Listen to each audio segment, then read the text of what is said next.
Alors, je me retrouve aujourd'hui avec Luc Delbray. Bonjour Luc. Bonjour Arnaud. Alors, Luc est le président de Glacéo. Et alors, Luc, on s'est rencontrés grâce à nos amis communs du groupe IRD et Entreprises et Cités à Lille, hein, ce campus et cluster d'entreprises. Et pour illustrer mon livre 21 semaines pour se relever de la crise, je leur dis, j'aimerais bien avoir un vrai exemple d'une PME qui a vraiment mis en place une démarche absolument incroyable sur le plan de la RSE, de la compréhension des grands enjeux contemporains. Et là, ils m'ont tous dit à l'unanimité, on a la société pour toi, tu vas voir, c'est Glacéo, c'est pas grand, mais c'est incroyable ce qu'ils ont fait. Donc, c'est comme ça qu'on est rentré en contact. Et vous avez eu la gentillesse et je dirais, moi j'ai eu l'honneur que vous puissiez contribuer dans mon livre avec sur la partie des grands enjeux contemporains dont l'expert est Jean-Pierre Le Tartre, hein, le président d'Entreprises et Cités. Donc tout ça, il n'y a pas de hasard. Mais vous, donc Jean-Pierre Le Tartre nous apporte son regard croisé et vous, c'est un zoom sur une réussite. Alors je sais que vous êtes très modeste, que tout ça, ça vous bouscule certainement un peu, mais on va essayer de passer outre. D'abord, je voudrais que vous puissiez nous parler de Glacéo et de votre aventure entrepreneuriale, nous expliquer qu'est-ce que c'est, comment vous avez créé ça, pourquoi, qui sont aujourd'hui vos actionnaires. Donc moi j'ai une fibre entrepreneuriale depuis très longtemps. Donc j'ai commencé ma carrière dans une multinationale connue dans le Nord, PPG, connue sur ses peintures, mais qui est surtout un très grand fabricant de verre et notamment les vitrages pour l'automobile. Je me suis vite senti à l'étroit et vite j'ai senti que j'aurais pas le pouvoir de décision que je voulais avoir. Donc en 1994, j'ai racheté une toute petite société, il y avait 6 personnes, et qui intervenait dans le monde de la réparation automobile et donc le remplacement de vitrages pour les véhicules légers, utilitaires, poids lourds, etc. En 1994, ce métier est peu connu et la société Carglass en France, c'est un site, rue du Molinel à Lille. Et l'année où je rachète, ils ont ouvert 22 sites dans le Nord-Pas-de-Calais. Donc, vous imaginez, ça a secoué très fortement notre entreprise. Ça nous a obligés à revoir nos fondamentaux. Et la réflexion nous a porté vers sur quoi on pourrait lutter contre Carglass. On n'a pas les moyens financiers, on n'aura pas les moyens de communication. Par contre, on avait l'intelligence, on avait la force de l'entreprise. Donc, on s'est spécialisé sur le remplacement de vitrage automobile exclusivement à domicile.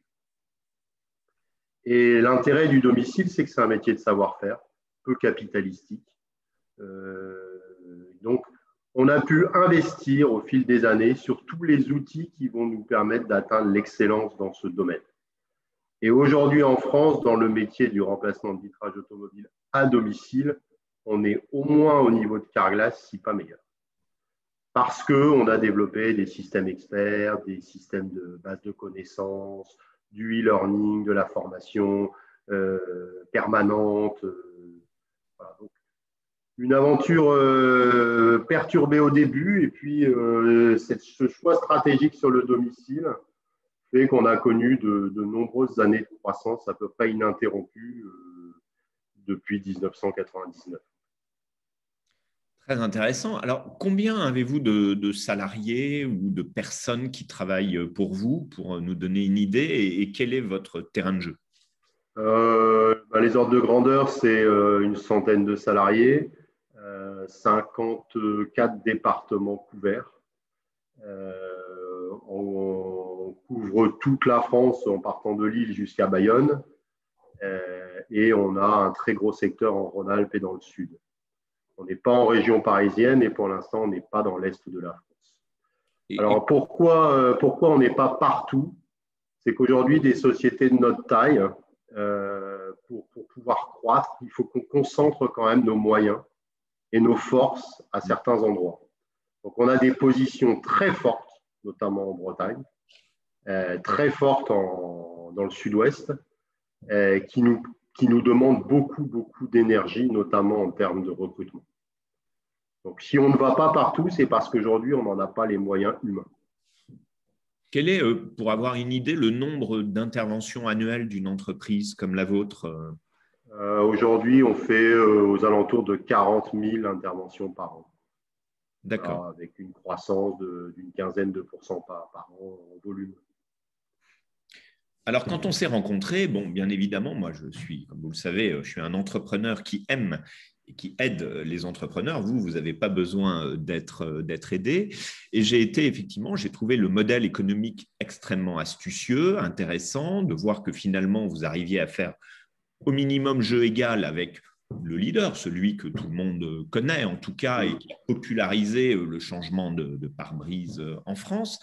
Et puis, en fait, en discutant avec vous, j'ai découvert une facette d'une richesse incroyable, c'est que votre entreprise, si elle en est là, c'est parce que finalement, vous avez créé une priorité autour de ce qu'on appelle toujours, à mon avis, improprement, les grands enjeux RSE, les enjeux RSE. Moi, je préfère parler des grands enjeux contemporains. Mais alors, vous vous êtes mis dans l'action et de façon modeste. Mais en revanche, des actions qui sont, quand je dis de façon modeste, c'est-à-dire que vous n'en faites pas forcément grand cas, mais en revanche, ça irrigue, je dirais, toute votre entreprise. Alors, racontez-nous ça parce que je trouve ça passionnant. D'abord, pourquoi vous avez eu cette idée? En quoi cette idée, elle se conjugue avec l'excellence que vous cherchez? Et surtout, qu'est-ce que vous avez fait? Parce que souvent, les chefs d'entreprise et les syndicats d'entrepreneurs se prennent un peu la tête, comme on dit, avec ces grands enjeux contemporains, en disant oui, oui, mais là, c'est pas trop le moment, il faut qu'on redresse, etc. Et vous en avez fait votre force. Alors ça, il faut vraiment que vous nous partagiez cette expérience. Oui, alors RSE, on a vraiment deux pans, un pan la responsabilité sociale et un pan sur la responsabilité environnementale. La responsabilité sociale dans les métiers comme le nôtre, elle est presque évidente parce que nous sommes des métiers de main-d'œuvre. Et notre force, c'est la main-d'œuvre. Les formations sont très longues, les compétences difficiles à acquérir, donc il faut vraiment travailler sur le fait qu'on ait un turnover très limité. Donc ça, depuis des années et des années, on a mis en place des choses qui permettent d'avoir une fidélité de nos salariés. Alors, c'est des choses simples, mais par exemple, permettre aux salariés, dans des métiers comme la pose de vitrage à domicile, on pourrait se dire, mais ils partent le matin à une heure fixe, mais le soir, on ne sait pas quand ils rentrent. Parce que, suivant les incidents de tournée, ben, nous, on a géré tout ça au fil des années. Pour qu'on ait une garantie, les salariés ont une garantie de pouvoir rentrer à des horaires fixes. Parce que s'ils ont envie d'aller s'entraîner parce qu'ils jouent dans un club de foot, parce qu'ils s'entraînent parce qu'ils c'est des coureurs, il faut qu'ils puissent avoir une fille à côté de l'entreprise. Donc ça, c'était le premier pan et on l'a développé, on continue à le développer. Et celui-là est à peu près évident pour les chefs d'entreprise. Ce qui est plus novateur, c'est notre engagement par rapport à l'environnement. Moi, ma profonde conviction, et l'engagement, il vient de là, c'est qu'on ne pourra pas avoir une entreprise qui ne respecte pas la planète. On en voit les limites aujourd'hui. Et ma deuxième conviction, c'est respecter la planète, c'est une telle source de progrès que ce n'est pas une contrainte en fait. On avance et on fait des économies. Parce que respecter la planète, ce n'est pas seulement dire je vais émettre moins de CO2, c'est tout. C'est je vais consommer moins d'énergie, je vais consommer moins de matière. Donc je suis obligé à la fois de réfléchir à ce que je consomme, la façon dont je le consomme, acheter des produits qui sont réparables, revoir des process pour consommer moins de matière, supprimer des emballages, etc., etc., etc. Et à la fin, après la période d'investissement nécessaire, bien sûr, on finit par générer de l'économie. Alors nous, on a commencé tout petit. On commence notre action par rapport à l'environnement en changeant tous nos contrats d'électricité pour acheter de l'électricité renouvelable. C'est simple, ça prend quelques minutes, mais c'est une première action. Et puis après, on a continué. Alors, on a continué sur tous les domaines, charte d'achat responsable, On fait des conférences internes sur la biodiversité, sur l'alimentation, sur tous les sujets majeurs de la société aujourd'hui. Et on commence à essayer d'entraîner chacun de nos salariés pour être moteur de cet engagement environnemental. Donc c'est un beau projet, c'est un projet mobilisateur pour les équipes, c'est un projet passionnant, c'est un projet avec beaucoup de challenges parce qu'il y a encore beaucoup de domaines où les solutions ne sont pas du tout évidentes et des solutions qui sont vantées des fois. Par exemple, on va prendre notre cas de véhicules. Nous sommes très gros consommateurs de gasoil puisqu'on fait 1 800 000 km par an, on consomme 195 000 litres de gasoil par an et on veut en 2030 être totalement neutre en émissions de CO2. Ces sujets, quand on les regarde, ils sont passionnants.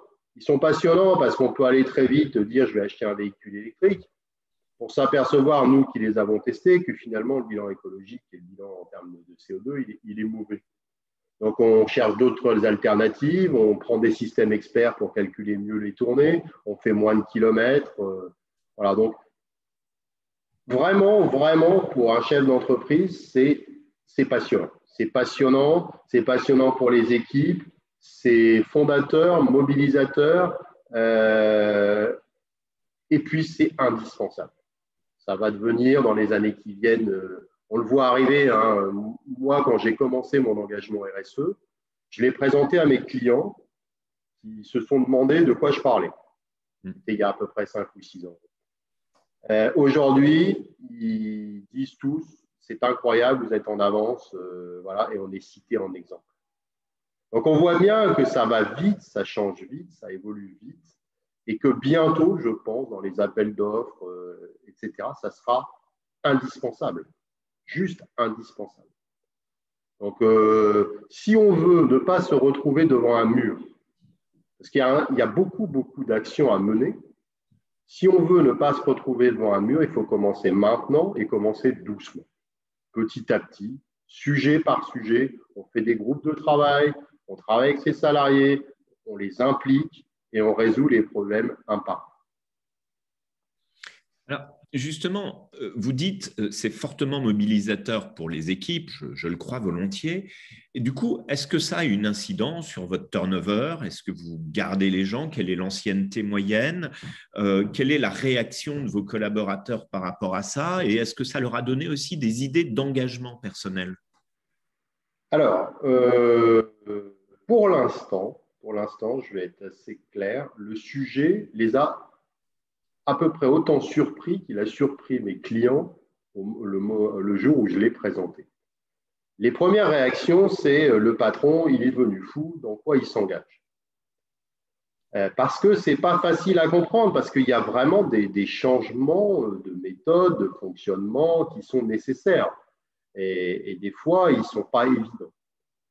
Mais une fois passé, un peu comme pour mes clients, une fois passé ce moment de doute, de réflexion, on commence à avoir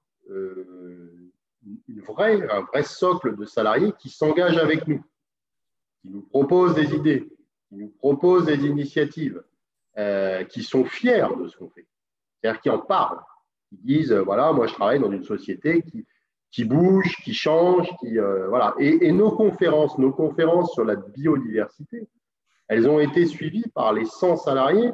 Elles étaient sur la base du volontariat, c'était pendant le temps de travail, mais chacun pouvait y participer ou pas.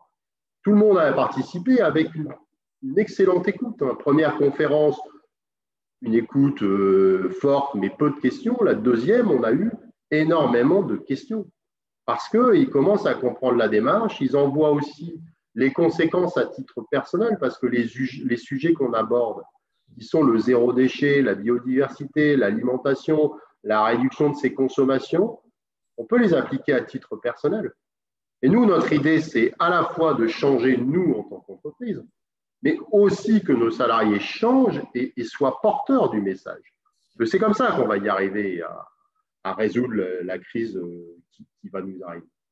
Donc, c'est vraiment un engagement d'entreprise, un engagement de ses salariés vers un objectif commun.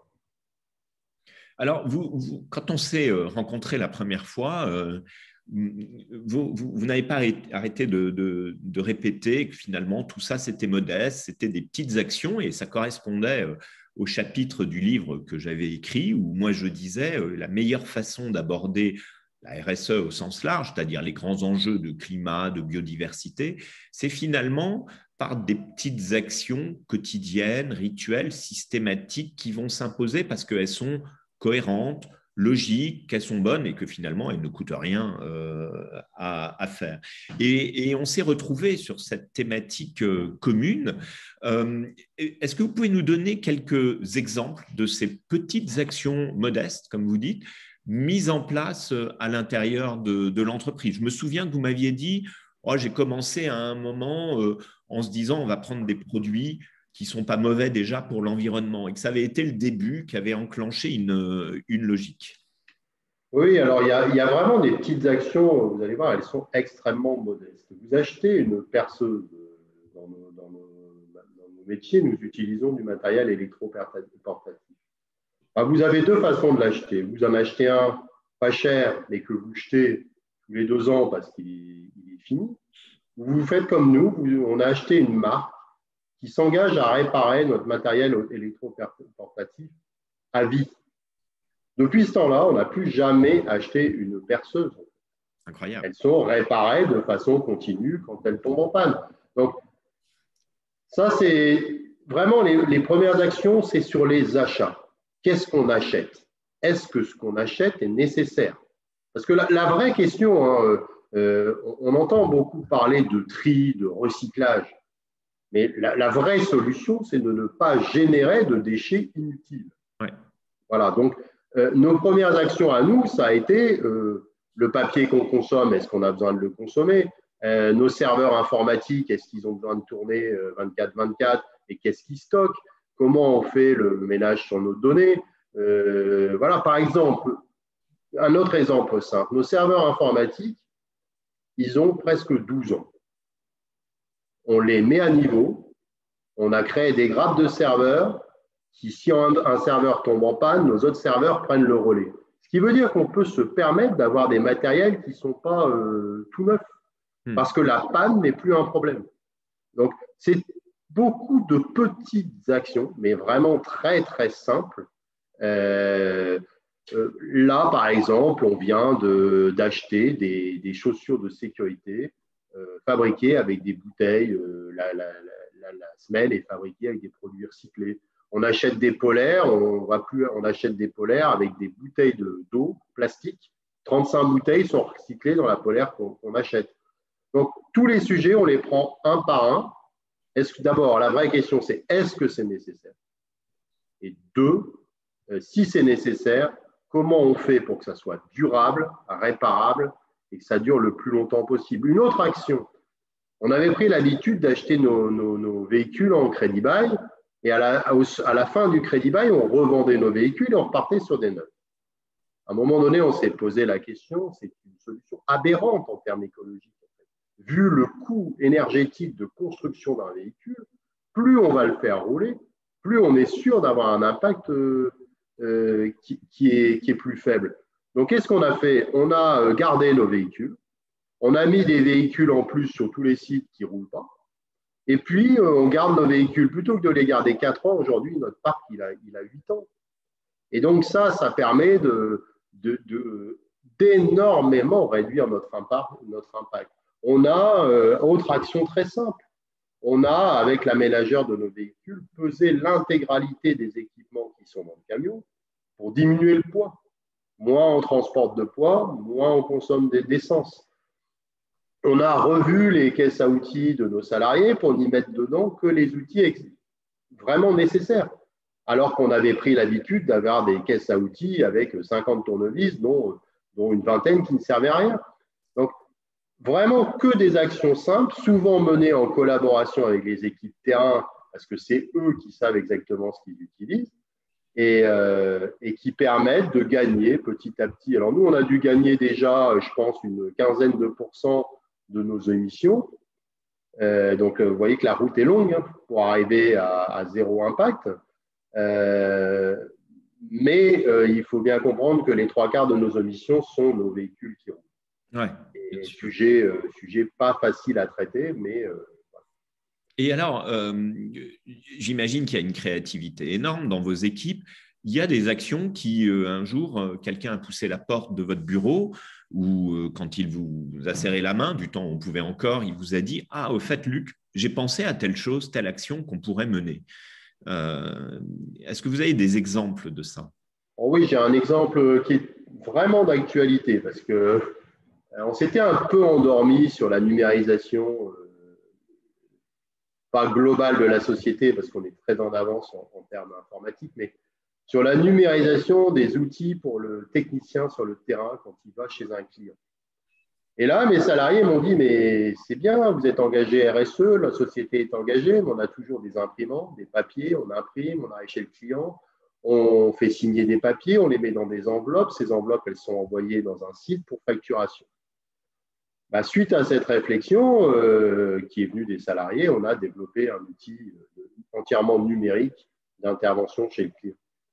Vous voyez, on supprime à la fois les imprimantes dans les sites, on supprime le papier, on supprime le trajet, la poste qui fait envoyer les bons d'intervention au site de facturation. Deuxième exemple, aujourd'hui, on utilise des vêtements de travail, tous nos salariés sont équipés de vêtements de travail. On avait pris une société extérieure. Les salariés nous ont dit, plutôt que de faire venir une société extérieure avec sa camionnette, fournissez-nous une dotation de vêtements, on va les laver nous-mêmes. C'est plus de trajet puisqu'ils font déjà l'aller-retour jusqu'à chez eux. Et en contrepartie, on va leur payer une indemnité pour faire ce lavage. Et en plus, ça nous permet de passer à des vêtements en coton bio, en coton équitable, etc., etc., etc. Donc ça, c'est des actions qui sont vraiment des actions terrain, quoi, qui viennent du terrain et de la vie de tous les jours. Ouais, c'est effectivement infini. Alors, quand je vous ai demandé de contribuer à mon livre, mon livre qui est Comment on construit sur 21 semaines une feuille de route complète de l'entreprise, dont effectivement l'avant-dernier chapitre qui est complètement consacré à ces grands enjeux contemporains. Bon, vous étiez étonné, en fait, qu'on vous mette un peu dans la lumière, alors que vous m'avez dit, mais en fait, ce que je fais, c'est normal. On y a réfléchi, mais ce sont des choses normales, et d'ailleurs, tout le monde devrait le faire. Avec le recul, parce qu'on se connaît depuis quelques semaines maintenant, quelques mois, est-ce que vous trouvez que c'est utile, justement, d'aller partager ça auprès des chefs d'entreprise et de pouvoir leur donner un peu toutes ces petites idées et dédramatiser le sujet de la RSE?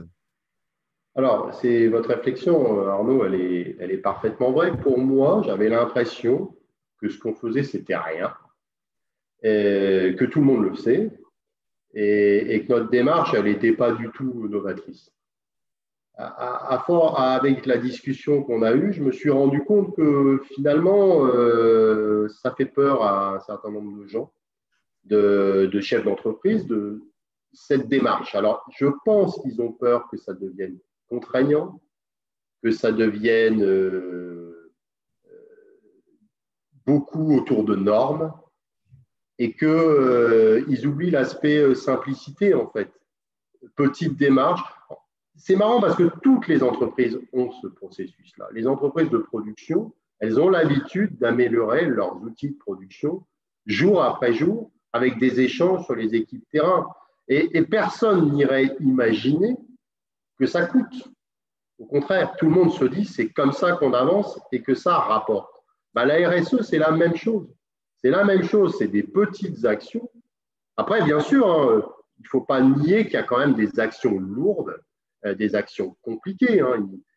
Voilà, nous, dans notre cas, je vous dis, remplacement des véhicules utilitaires, c'est compliqué. Mais à côté de tout ça, il y a beaucoup, beaucoup de petites actions. Et partager des actions simples, si ça peut d'abord permettre aux autres entreprises d'aller plus vite, d'éviter de chercher et d'avoir des idées, bah c'est finalement génial. Voilà, et je vous en remercie. Non, non, mais c'est normal. Et effectivement, le hasard, parce que moi aussi, je suis un chef d'entreprise, moi aussi, j'ai dirigé des entreprises. Et mes meilleures idées de compétitivité, c'était finalement ce qui rapportait à tout le monde et coûtait à personne. Par exemple, je me souviens, moi, et je l'évoque dans le livre, que dans une usine d'aliments, j'avais expliqué qu'avec un préavis, plutôt que ce soit traité dans la journée hein, pour aller nourrir les poulets, si on avait un préavis, ne serait-ce que de 24 heures, encore mieux de 48 heures, on pouvait, et vous l'avez cité vous-même, cet exemple similaire, optimiser les tournées, massifier et finalement faire des économies auxquelles on n'aurait pas pensé. Donc, non seulement on fait des économies financières, parce qu'on va moins rouler et on va optimiser, mais alors en plus, on contribue parce qu'on va moins émettre de CO2 et autres. Et c'est vrai que j'adore cette rencontre qu'on a eue ensemble parce que vous êtes ce que j'appelle un vrai chef d'entreprise, vous êtes un entrepreneur et je pense que la responsabilité, alors pour le coup, sociale et sociétale des entrepreneurs, c'est de partager ce genre de réussite. Moi, vous savez, sur les livres que j'écris, systématiquement, les retours que j'ai, c'est toujours sur les exemples. C'est bien sûr sur la conceptualisation, mais exemple à l'appui. On peut dire il faut sauver la planète, ça ne veut pas dire grand-chose, mais on peut dire, je vais vous expliquer comment on peut la sauver modestement.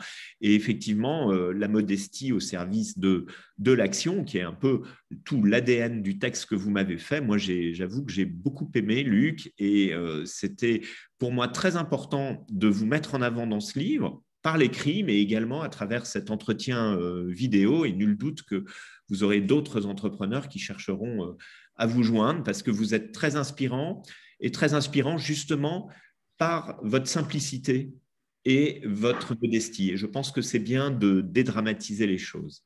Je vous remercie beaucoup, Luc. Merci beaucoup d'avoir accepté de contribuer, de témoigner dans mon livre et puis à travers cet entretien vidéo. Merci, Luc. Merci Arnaud.